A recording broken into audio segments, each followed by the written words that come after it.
Hi, I'm Dr. Frank Renito, Chief Scientist with the Institute for Digital Transformation. I want to welcome you to Digital Dialogue, where different industry experts discuss digital transformation topics and issues that are of concern to all businesses. Whether you are already a digital enterprise, or on your journey, or still trying to figure out what that all means, we know you'll find something here for you. Remember, as a LinkedIn Live session, this is your opportunity to interact with these experts. Post your comments and questions in chat for a full interactive experience. Welcome to Digital Dialogue.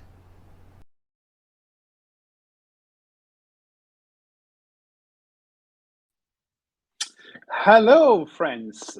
Welcome to Digital Dialogue here with 𝗗𝗂𝘁𝘀 in Stockholm, Sweden. And I am part of the Institute for Digital Transformation. This is a live session on LinkedIn to discuss a few topics about how to utilize the Digital Transformation Manifesto. So welcome so much to this Digital Dialogue, where we probe into how to utilize the manifesto in the best possible way. And to my help, I got a couple of nice friends and fellows. We have 𝗚𝗂𝗁, we have Randall, and we have Michael. And I hope they have a chance a little bit to introduce themselves for the audience.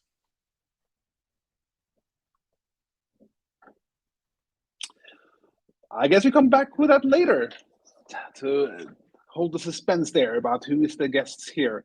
But a little bit about the background here. A couple of years ago, I think it was 2 years ago, the Institute actually started talking about how to define what digital transformation actually is. And we put together a work group for this and developed 8 different tenets about what defines digital transformation. Before that, we believed that digital transformation meant everything and nothing. And therefore, it was important for all practitioners of digital transformation to actually have something as a foundation for their work. What is digital transformation in that sense? It was launched in May 2022, and over 70 professionals in digital transformation have ratified the manifesto itself. And today's discussion is going to be on how to utilize the manifesto. How are we going to make it come alive? And that is something that the Digital Transformation and Institute has been focused on the last couple of months to get going. So what we have done here is actually define or set up what's called a Digital Transformation Manifesto Workgroup. And the purpose of this is to accelerate the usage of the manifesto itself among the digital transformation professionals and practitioners, how it can help you in the daily life to build success. And it's an open community, and it's for everybody to share. It's for everybody to share their best practices, stories, experience in this area. And we will capture the essence of this, which captures the essence of the manifesto itself.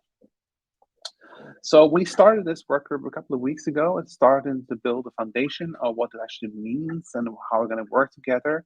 But there's a lot of questions that we still need to answer. And I hope this live session, Digital Dialogue, will give us some answers to our questions. So for that reason, I invite the rest of the team, hopefully, and they can probably give a little bit of introduction to themselves, and then we will start the discussion of these discussion points. I'm not fully aligned with the script here, but I think that we are having fun. So I will continue with this discussion points, definitely. So what we'll look into are a number of questions that we have identified in the work group itself on how we can be successful with this manifesto itself. So how to launch a practice manifesto in the current media landscape. What are the target groups? Who needs to use this? How do we reach them? How would like to use the manifesto in our daily work? How can they help us to do better work with our clients and in our organization? How to engage digital transformation practitioners using the manifesto. Should a manifesto be a basis for certifications, individuals, organization? That is a question that's come up in our discussion. What kind of information artifacts should we provide to the practitioners? Would we like tools and services to assess organizations' compliance to the manifesto in some way? So these are the questions that we want to discuss in this live session in a digital dialogue. But first, it's time to introduce now once and for all the colleagues of the Digital Transformation Workgroup. So we have Chi, we have Randall, and we have Michael online as well. Thank you for joining. Hey, everybody. Hi, Hans. Hello, Hans. Thank you. Hello. Yes, definitely. Thank you so much for joining this live session, the Digital Dialogue, and we very much appreciate your experience and engagement here about the manifesto itself. Can you say something about yourself very quickly to the audience? Should I start? Yes, please, Chi, start. Okay. Hello, everyone. My name is 𝗗𝗶𝗴𝗶𝘂. I'm a digital strategy and product manager with a software company in Nigeria, in Lagos, Nigeria. We provide enterprise applications to B2B companies, essentially manage digital transformation for large organizations within Nigeria and across Africa, primarily within the financial services space. And I've been doing that for over 12 years. I think that's pretty much it. Been able to do quite a lot of solutions in that space. Thank you. Michael? Yeah, hi, I'm Michael 𝗗𝗶𝗶𝗶𝗂. I'm an enterprise architect in the Office of the CIO in United Health Group. I support the United Healthcare business. And essentially in my role, I live and breathe digital transformation 5 days a week. So I work on large blue chip projects for the CIO office. So these days, digital transformation is very, very popular, as evidenced by having this conversation, right? So a large part of my enterprise portfolio is overseeing these digital transformation projects. So and so it's quite, thank you for having me on this panel. I've been looking forward to it. Yes. And Randall, what can you say about yourself? Yeah, I mean, it's great to be here, Hans. My name is Randall. I have more than 15 years of audit and advisory experience. And you know what? What's interesting about myself is I eat digital transformation for breakfast. That's it. Oh, right. So I have someone who eats it for breakfast and someone who's living it 5 days a week. That's brilliant.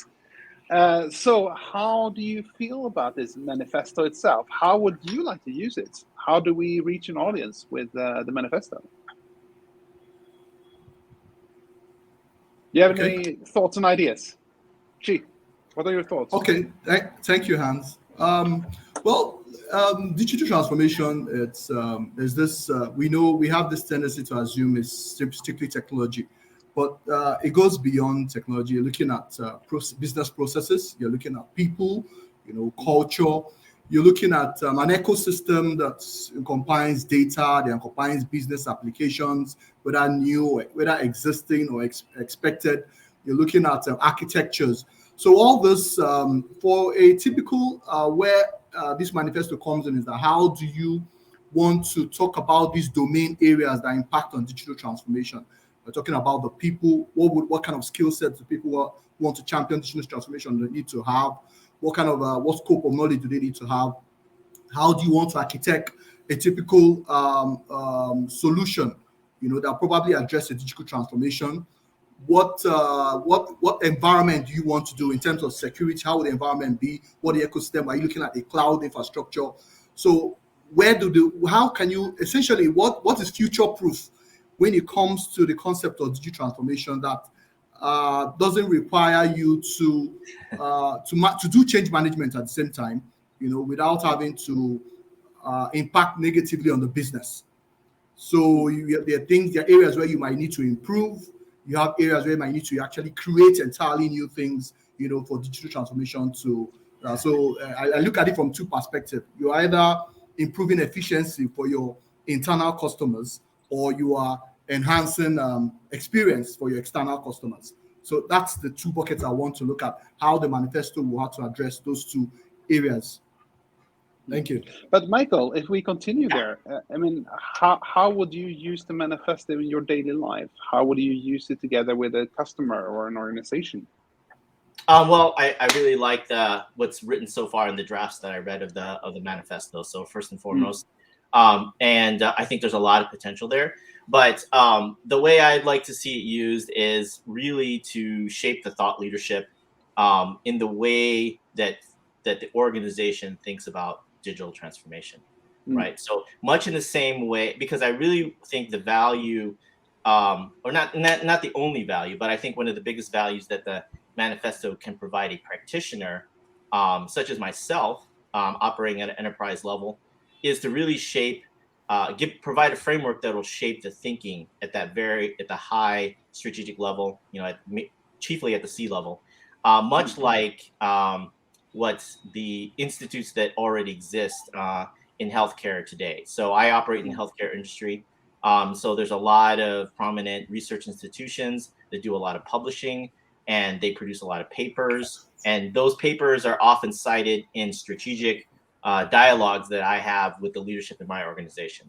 So, for example, one of the things that I noticed when reading this draft of the manifesto was the way it defined digital transformation in terms of like a triple aim, right? So, which is social impact, economic impact, environmental impact. I think that is one of the most valuable things that the manifesto offers, because it provides a practitioner like myself a starting point, a foundation in which we can start engaging different leaders within the organization, whether they're in the technology side or whether they're on the business side. So that's the most important thing to me. Brilliant conclusions. Randall, how would we somehow attract leaders and C-level people to understand the manifesto and live it? You eat it 5 days a week, so how do we get leaders to do the same thing? Well, first and foremost, the reason why the manifesto is here is for us to be guided accordingly. And who doesn't want a piece of a pizza, wherein by 2025 we will have a $3.29 trillion worth of digital transformation market. So it's really important, for us to be thinking about how we can use the manifesto in such a way that it's not only, based on its financial, reward, but also to be able for us to grow in the market. Definitely. Thank you so much for that. I actually, you're absolutely spot on that. And then digitalization is going to change the society and markets quite rapidly in the next couple of years. And it's a matter of staying relevant or staying competitive. 𝗚𝗂𝗏, if I ask you the question, I mean, how can we use the manifesto? Should we certify companies in using the manifesto or being compliant to the principles? Is that a way forward? Okay, so I think it can be a balance of the two of them. I would say this because an individual cannot actually champion the digital transformation alone. It has to be led, like Michael said. It requires engagement with leaders, and these leaders rely on quite a lot of infrastructure within an organization. You have your IT, so there's so many players in it, and so it won't be fair. It won't be something that you would tie to an individual. While it's important an individual has a role to play in the digital transformation within an enterprise or within any ecosystem, there's a role where the organization plays. I think so. It has to be a mixture of the two. And like I said in my opening statement, it's important that how does the manifesto address the core areas that drive digital transformation? How, in terms of the people, in terms of business processes, in terms of the data, how do you want to certify people, how they manage their data, how they manage architecture, all this speak and essentially together. So there has to be a balance of the two, the people and the organization itself, across those domains. Yeah, excellent point. I mean, I think so too, that it's a mix between the people, individuals and organizations as well. What we see from England, for example, in the UK, is that companies or consultancy firms with certification of digital transformation in some way are most likely to win government offerings or government works. Should that be the case here as well? Should we try to? Yeah. Yes. It plays a role. Let's take ISO certification, for example. It has a way of improving the value of an organization, whether you like it. So, given that we are in the age where more and more businesses want to adopt digital transformation, it's important that you want to see these organizations that they have the repertoire to meet my digital organization demands. What so do they meet certain requirement? Am I going to see myself in the future, with them, being that they are very conscious about digital transformation, meaning that, which will also internally mean that they are future proof in their business and their continue of that business. So it plays a role. It's very important to add value to an organization generally. We get questions here and comments to the to our live feed here now, and one of them is about the business side versus technical side in this discussion. Randall, can you share a little bit your thoughts and ideas on this? Sure. So before, during our primitive stage or era, we used to have a separate perspective of business and tech, wherein tech is actually a support for the business. Now it is imperative that tech should be embedded as part of the business. And in fact, they are becoming now an enabler for the company to promote its innovation and growth. If you're not going to put technology as an enabler for the business, then you may be left behind by means of market share. Or if you are planning to create your own market, we call it blue ocean strategy. Technology is a must for a company. Excellent. We have so many good ideas here and thoughts about what is the manifesto can be used, but how do we actually bring that back to the working group? How can we, as a manifesto working group, make this a reality? How can we build engagement in the community in this area? Michael, do you have any thoughts and ideas about this? How to make this come alive? Yeah, I think it's important for the manifesto to come alive, and first and foremost, we need to start publishing the thought leadership. So getting out there, just getting it out, circulating, getting the ideas to circulate. I think that's really, really important. I've seen institutes of all stripes do it quite effectively. As I mentioned in my previous response, right? I think it's important to provide that thought leadership so leaders can individually read it, understand it, digest it, use it for their frameworks, and then it'll help shape the thought leadership. So that's one of the things that I think you can do, that I think is essential. The other thing is going out and having and hosting conferences around digital transformation to build community. I think that's an important aspect of the equation to get both the engagement. I think there's no replacing that. Even though with the pandemic, we saw a lot of conferences move to virtual mode. I still think there's nothing better than an in-person interaction. So I think the hybrid model that we're seeing now evolve and materialize throughout the world is going to remain popular. So I think that's really, really important. The other thing too is I think we need to figure out ways to attract the media attention, right? So we need to get that, because that'll help us really broadcast our message as an institute, get the recognition, and then get people interested in engaging with the institute, whether that's through the online, just downloading the documentation and research, or attending the conferences, and hopefully to get the certifications as well. Yeah. Do we actually need more certifications? We got a question here from Alex. Do we need more certifications in this day and age? We have, for every sort of practice, there are certifications. Do we need something more? What do you think, Michael, or anyone who want to jump in? I think it's great. I'm obviously biased because I'm in the tech industry, right? So we live and breathe the certification sort of culture. So But I think even beyond the tech sector, showing sort of the proof that you've studied a body of work and that you understand it and you believe in it, I think that's always important. Excellent. Randall or Chi, do you want to jump in here as well? From my perspective. Okay, go ahead, Randall. Sorry. Yeah, from my perspective, if we are planning to have this certification, we have to first think about, who our major stakeholders are. So if we are going to use the certification, let's say for compliance purposes, for stakeholders who want to check us on how we innovate and grow our company, then that could be a good testament that you're doing something for your company. Great, thank you. Chi, do you want to add something to that? Okay. How do you think it could be used?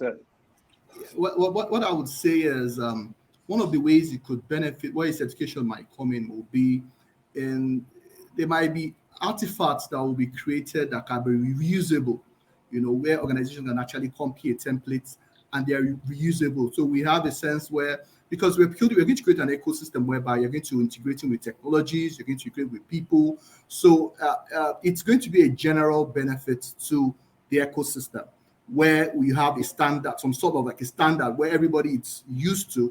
It will help reduce change management, among organizations or within a sector, as the case may be. So it will play a role, but I get the resistance, for more certification within the system, but it comes with a value, and being that it's a future-oriented objective, I think it will really help too.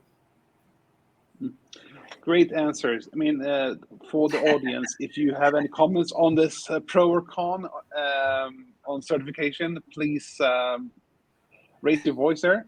Excellent. Another question is that, there are a number of these communities, such as Agile, there's Agile Manifesto, there's Manifesto for ITSM.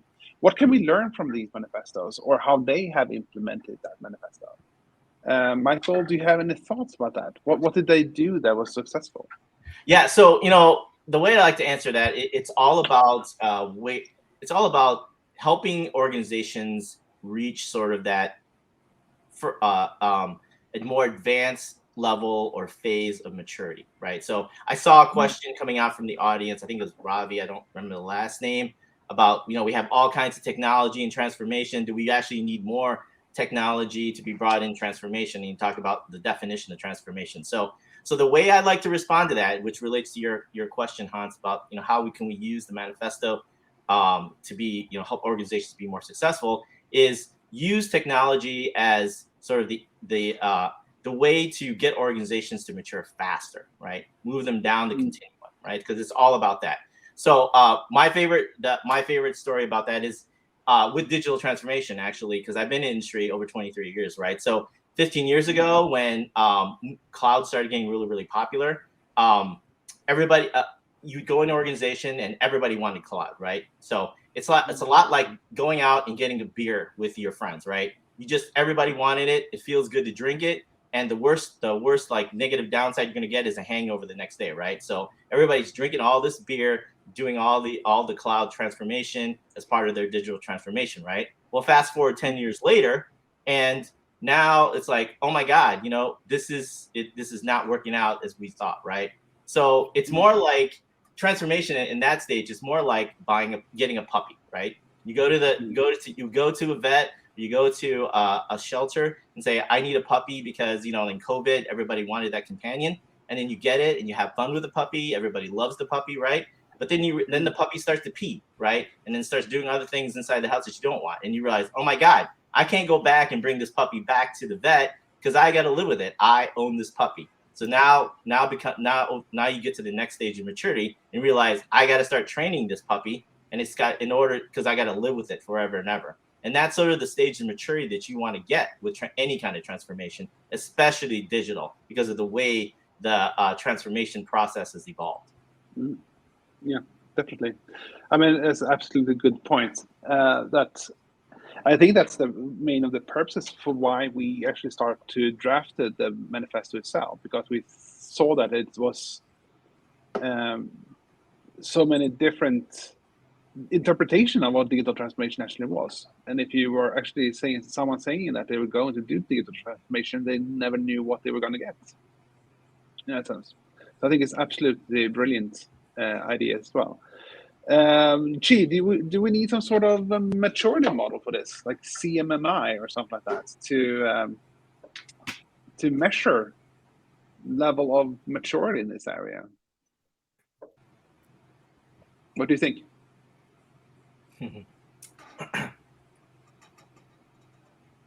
I'll turn to Randall instead. I think, Randall, do you think we need a maturity model for this, like an index, grade 1 through 5, about the level of maturity in digital transformation?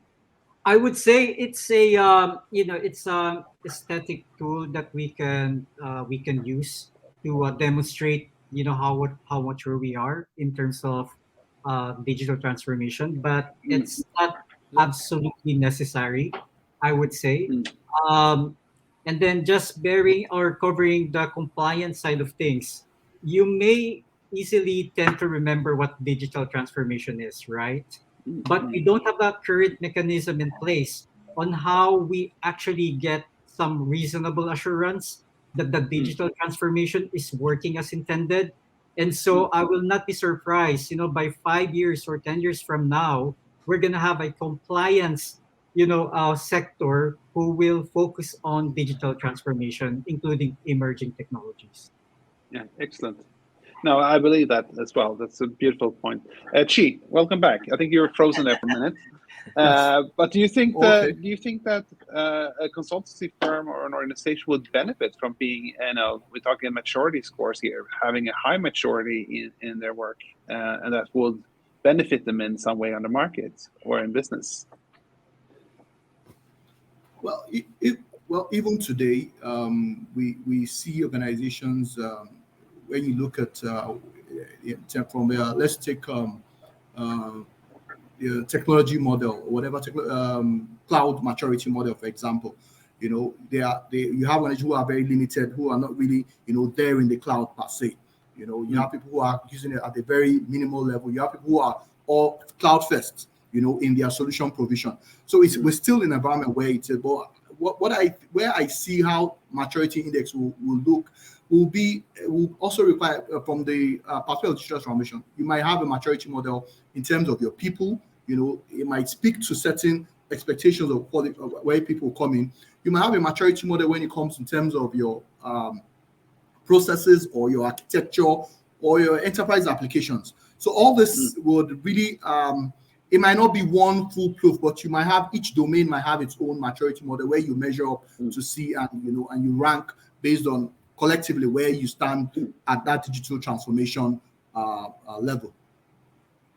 Would a maturity model be maybe more? Would it be a better approach than having a certification? I mean, you get comments here that certification tends to lose its meaning and value over time. Should we focus on maturity models instead of certifications? Michael? Well, okay. Michael? Okay. Go ahead, Michael.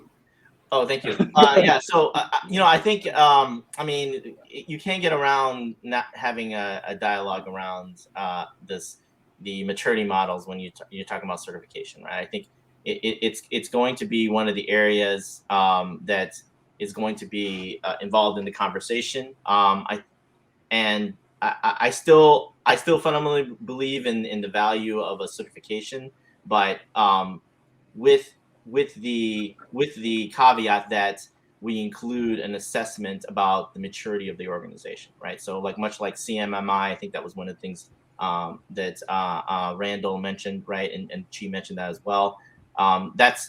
I think that has a lot of value in the context of digital transformation, because there's that natural evolution of the organization that occurs as they take on these large transformation projects, right? Because every organization is different because it's made up by people, and people evolve and intake change differently at different rates, different motivations. So I think a maturity model is an excellent way to sort of provide a benchmark of the organization and give the organization idea where they're actually at, and then say, okay, you're at level 1 in our maturity model.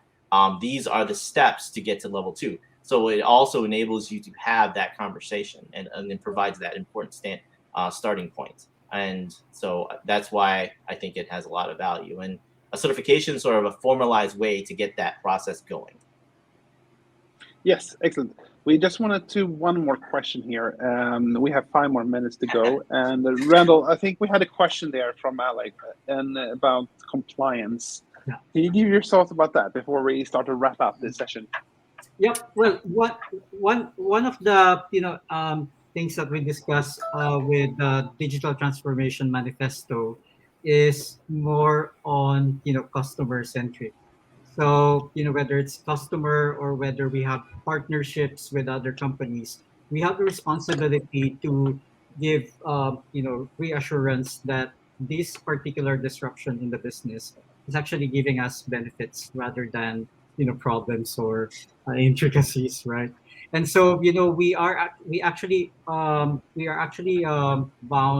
later on by any existing laws or provisions. Let's say, for example, the Sarbanes-Oxley Act later on, that a major or significant change in the company need to be reflected as part of your financial statements, specifically notes or disclosures to financial statements, and therefore we are still bound to meet these compliance requirements for digital transformation, but not necessarily on its own intricacies. Again, it's now riding on other compliance provisions such as Sarbanes-Oxley.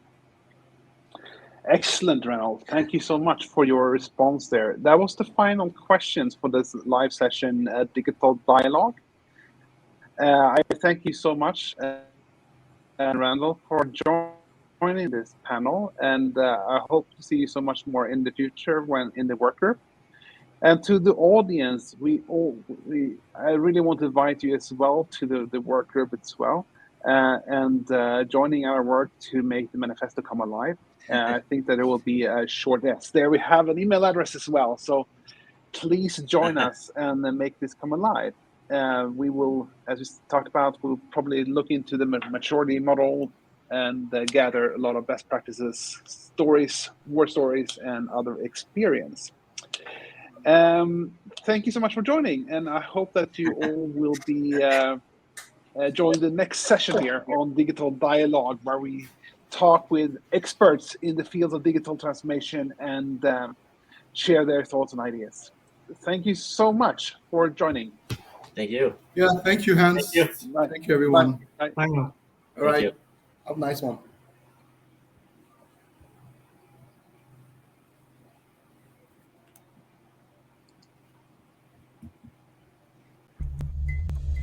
Thank you for joining our Digital Dialogue. Be sure to join our next Digital Dialogue on the first and third Tuesdays of every month.